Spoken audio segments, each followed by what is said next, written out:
Coming up, Indian Market turns 100 this weekend. It is Santa Fe's largest Native American art show, and it's also so much more. Think movies, fashion shows, and thought leaders. We're previewing the upcoming event. I am Aaliyah Chavez. Join us for those interviews, plus headlines from the ICT Newscast.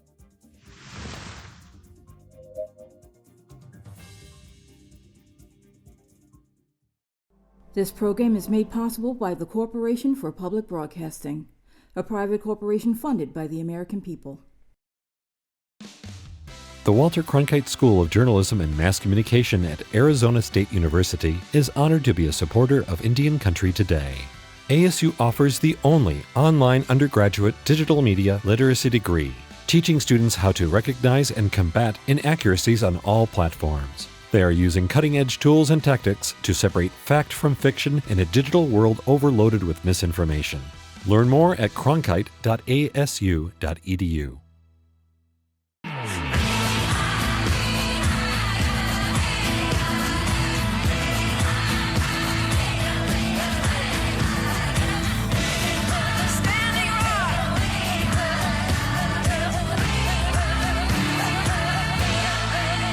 This is the ICT Newscast with Aaliyah Chavez.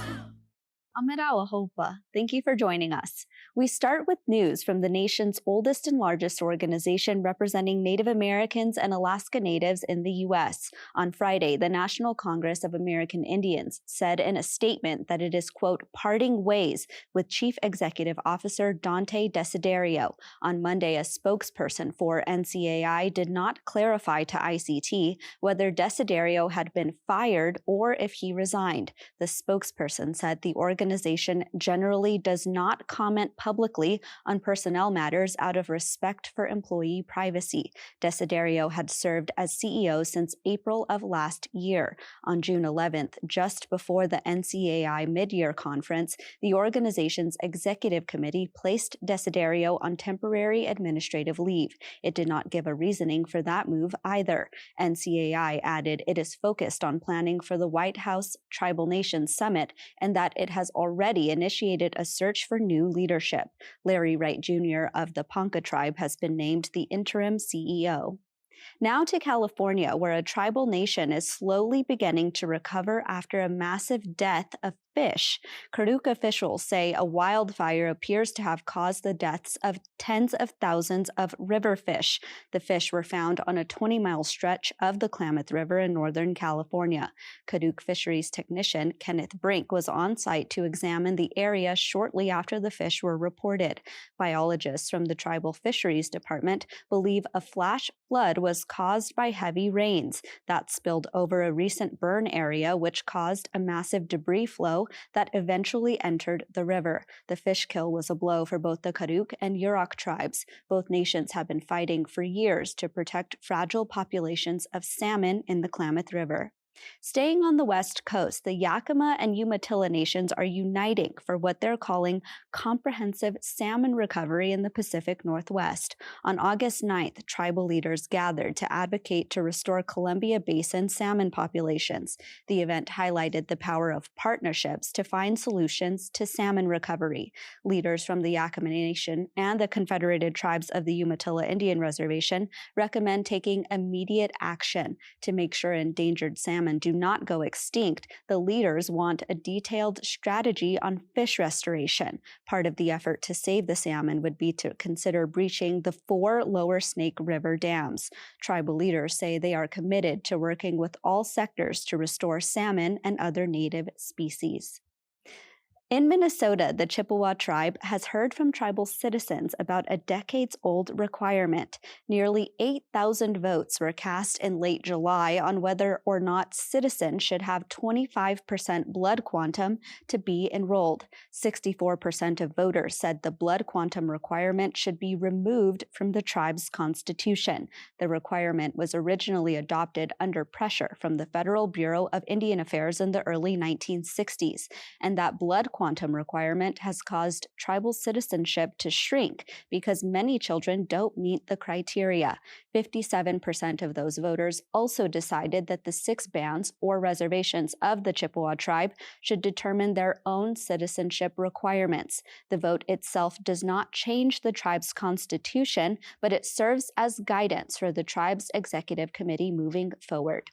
Well, millions of dollars were awarded to tribal communities in New Mexico for broadband projects. Last week, the Department of Commerce's National Telecommunications and Information Administration announced over $146 million in funds. The Jicarilla and Mescalero Apache, as well as the pueblos of Isleta and Santo Domingo, all received grants. The Santa Fe Indian School also received funding. The awards are part of the Biden administration's push to provide high-speed internet to underserved Americans. And those are the headlines for the ICT Newscast. Coming up, what does it take to get a booth at one of the largest gathering of Indigenous artists in the country? Jody Webster and others share what to expect. We'll be right back.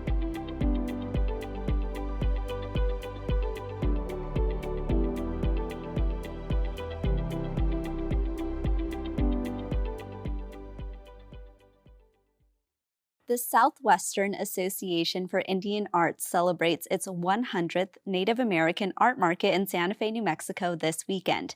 Kim Pion is SWAIA's executive director. Hi, Kim. Thanks so much for being here. Thank you so much. Thank you for having me. So 100 years of SWAIA this year.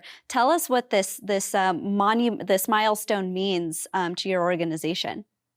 You know, I think that for us as an organization, we've really reflected on the last 100 years, and we did that in numerous ways. Of course, our own research, but we also did a reflection of our 100 years with the New Mexico History Museum. We curated what did that look like for the last 100 years, and I just feel that the milestone for our organization is really reflecting on what we've overcome from a resilience perspective and being able to sustain.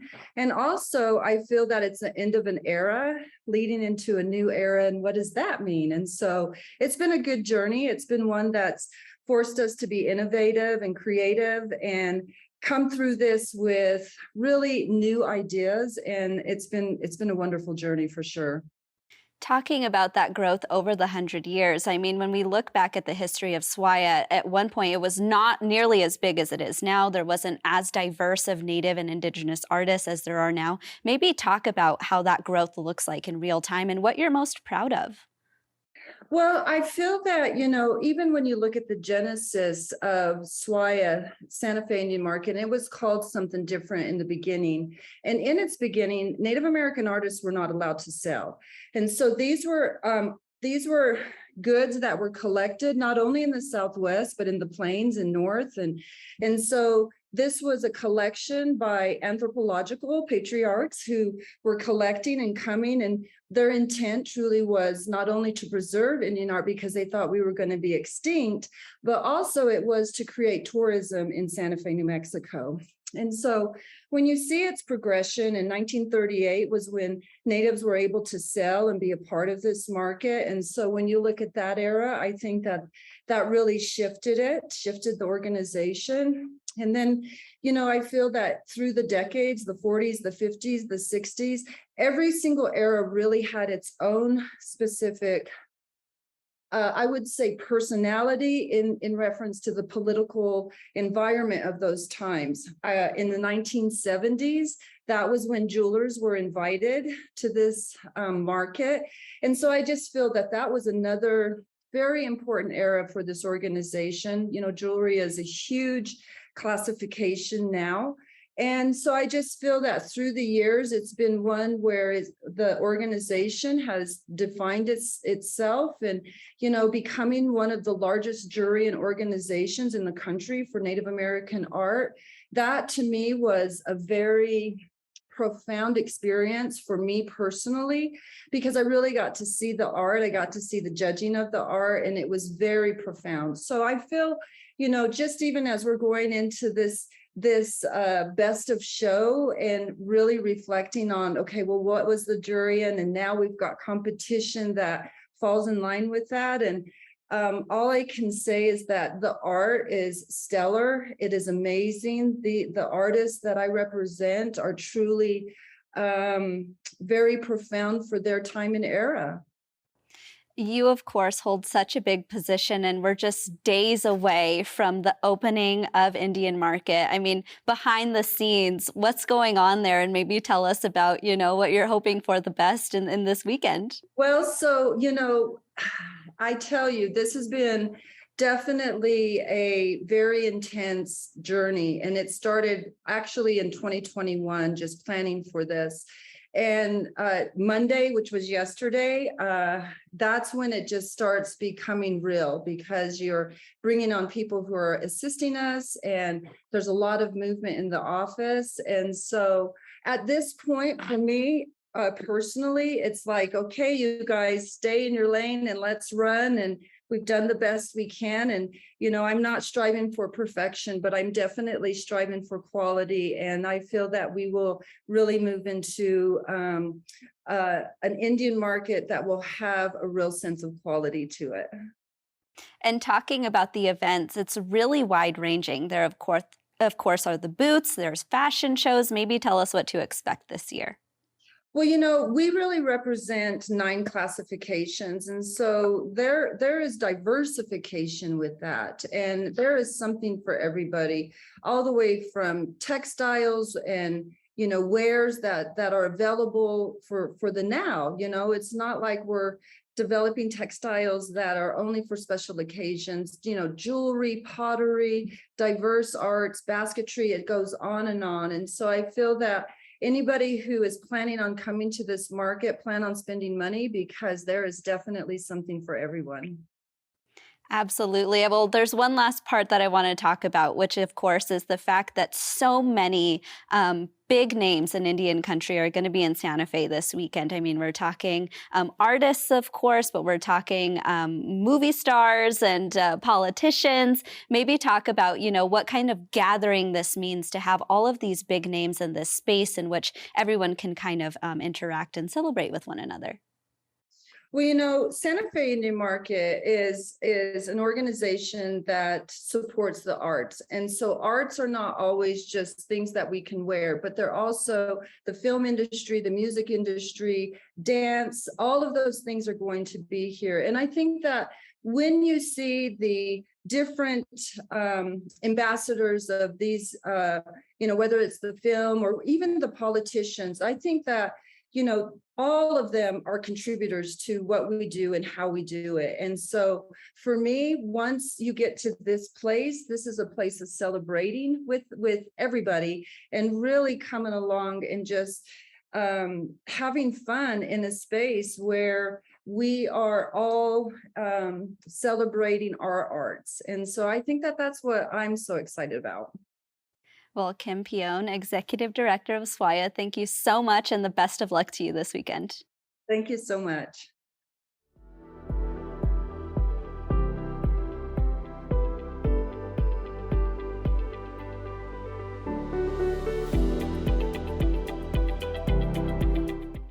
The Santa Fe Indian Market includes some of the best of Indigenous cinema. The National Museum of the American Indian presents the Native Cinema Showcase this year. Cynthia Benitez talked with ICT's Shirley Snavy about the films.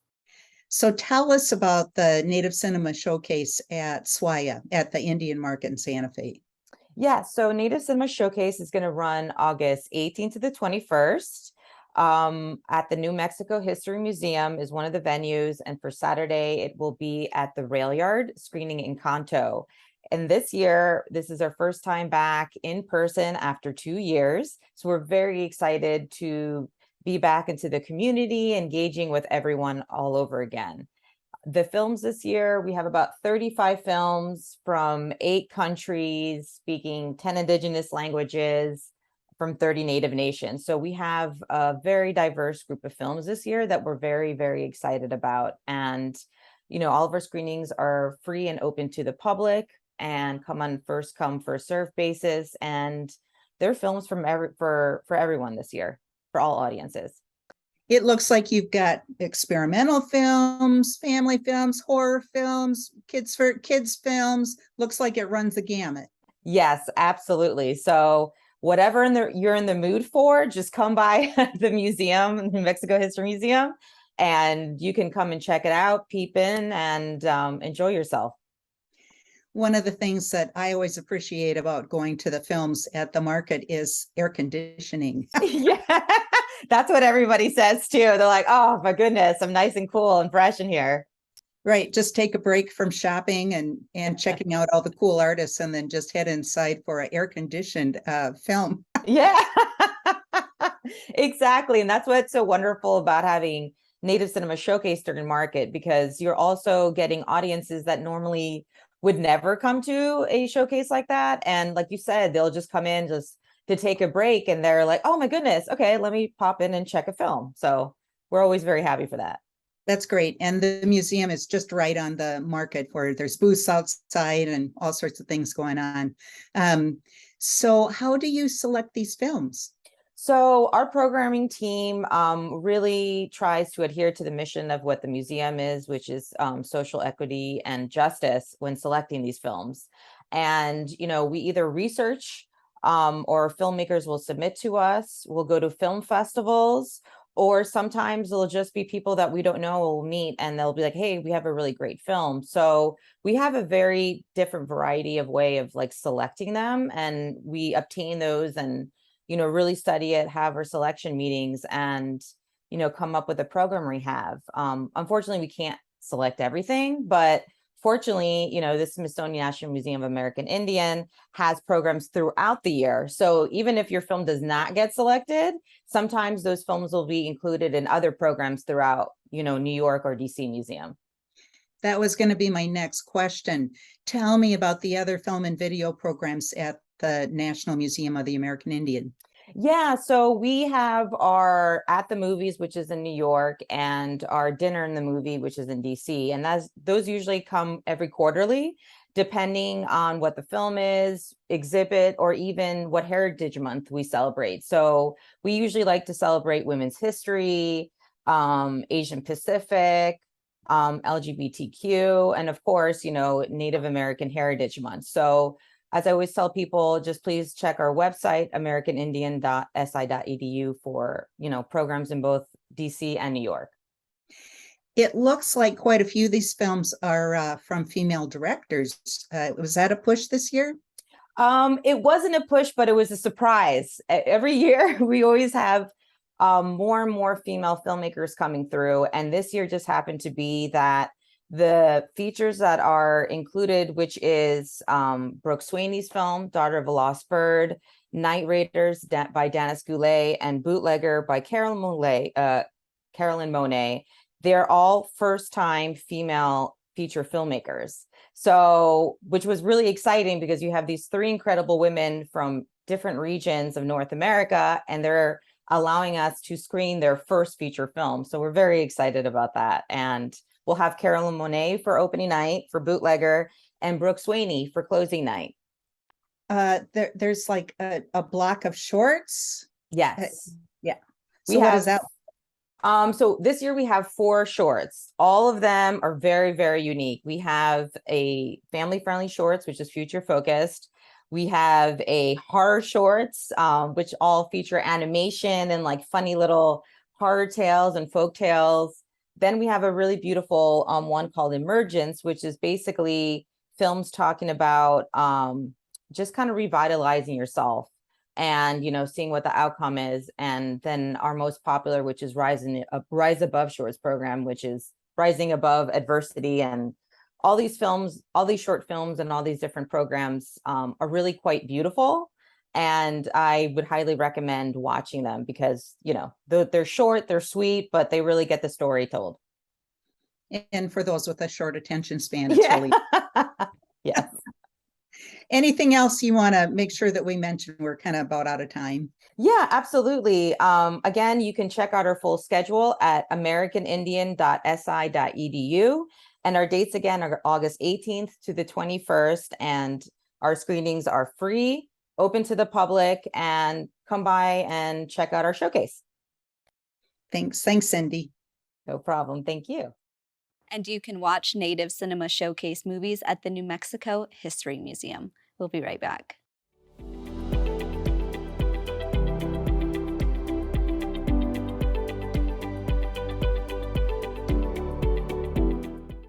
Santa Fe will be a major hub for Indigenous creatives. That includes for artist and jeweler Jody Webster. Her work includes the patterns and design of her Ho-Chunk and Potawatomi people. Jody joins us today to talk about what it takes to prepare for Indian Market. Hi, Jody. Thanks for being here. Hi, thanks for having me.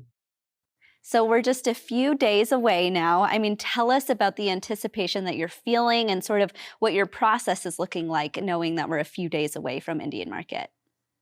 I think like each year going into this, it's completely just hectic, and there's always just something that kind of hits you at the end where you thought something was going to be ready and you're still working on it. So that's where I am at this year, which is different from last year. I think I was a little bit more organized, and this year it's like you have to make sure that everything's ready to go to get packed, and it's always like you're the graphic designer, you're the web designer, and you're the photographer that has to put the stuff on social media. So it's like, as the artist, you're not just creating the piece, you also have to do that other side of it. So it's like, it feels like a tornado right now. So it's in it, you're just trying to be cool and just get it all done. I could imagine. I mean, I've been to Santa Fe Indian Market before, and when I walk by the booths, I'm always so awestruck not only by the art, but also by how creative people get with their booth spaces. Maybe talk about that. Yeah, definitely. You want it to be accessible, and you want to catch someone's attention. So I think it's really important to not only have, like I said, like that, get a graphic designer, have some kind of graphic design input that has like your banner, your poster, that kind of tells a really quick, 2-second story of like who you are, so you can get the customers to come in and look at what you have. I want to talk about how you mentally prepare, because aside from being, a place for people to buy your artwork, Santa Fe Indian Market is also a place to see old friends, to meet new people, to connect with people maybe that you met on social media but haven't met in person. But how do you mentally prepare for something that big? Yeah, it's something else. I mean, you try to get your sleep, but I think in the preparation for it, like, you just kind of, for this whole week, you have to kind of forget about sleep. And I think there's always that excitement and anticipation of just being able to socialize with fellow creatives and people who are excited about, seeing Native American art. I think that's the best part of it. Let's talk about your artwork. I mean, your earrings. Tell us about those. Oh, these earrings are just like, a lot of times I'll take a beadwork applique, like you said, and I'll reinterpret it. And I'm trying to do something like that I haven't seen before. And so this, I got the idea from doing, it's abalone and wood, but I got it from the idea of guitar inlay. And so how they would inlay a guitar, I was like, oh, that'd be interesting to put like abalone in some earrings. And as a female designing these, I like big dangly earrings, but I don't like how heavy they get, and like sometimes like how kind of painful it is to wear huge earrings. And so that's something that's always in the back of my mind as a designer, like, how does it wear? How does it feel? Is it practical? And so that's kind of what I do. What I think is super cool is that you actually use computer design software to make a lot of your jewelry. Tell us about that. Yes, I do. A lot of the kind of sketching or first run through of ideas will go through Adobe Illustrator. And that allows me to like flip, mirror, create the designs that I'm looking for. After that, it goes into a Rhino software, which is a CAD software, computer-aided drafting. And that allows me to like three-dimensionally shape these florals or these patterns into something new other than like the satin applique or the beadwork. And then from there, it goes into software to 3D print it, and it gets 3D printed in castable resin. So then I put that in a lost wax cast process of casting it, and then after that I have to clean it and all that good stuff, polish it. It's a lot of work, but I think the pieces really came out this year. And I understand you're unveiling a big piece this year. Tell us about what it is. Yeah. This piece is something that I've been working on for a while. It was a coin that I had done in thinking about how we use coins a lot as ho chunks. We'll put them on our clothing, on our earrings. But the conflict is a lot of the times these will have like the queen on them or somebody who is basically like a colonizer, and we're perpetuating this. Hey, let's celebrate these people. And so I actually took a dime with the queen on it, a 1964 dime, and defaced it and put a Ho Chunk female on it, and just kind of thinking of Ho Chunk chiefs of the past, because we actually did have chiefs. And so, it goes along those lines. So I'm trying to get that, done, and hopefully that'll be a gorgeous necklace. Well, I'm excited to see it, Jody. We only have a short time left here, but you're in Santa Fe and you're standing in the streets of the Santa Fe Plaza, and you have one place to go to eat first. I mean, we didn't even talk about the food. Santa Fe Indian Market is a hub for food as well. Where's the first place you're going? Of all places, if it's close to the plaza, I guess I would probably go to the burrito company right away in the morning to get my burrito, get my energy going to get the market started. So that's probably where I go. Burritos are my favorite too, Jody. Thank you so much for being Yeah, here. you're welcome. And that's a slice of our Indigenous world. For all the latest, visit ictnews.org. From all of us in the newsroom, stay safe, my relatives. I am Aaliyah Chavez. Sometimes you got to take a stand just because you know you can. Oh, you got to run, you got to run.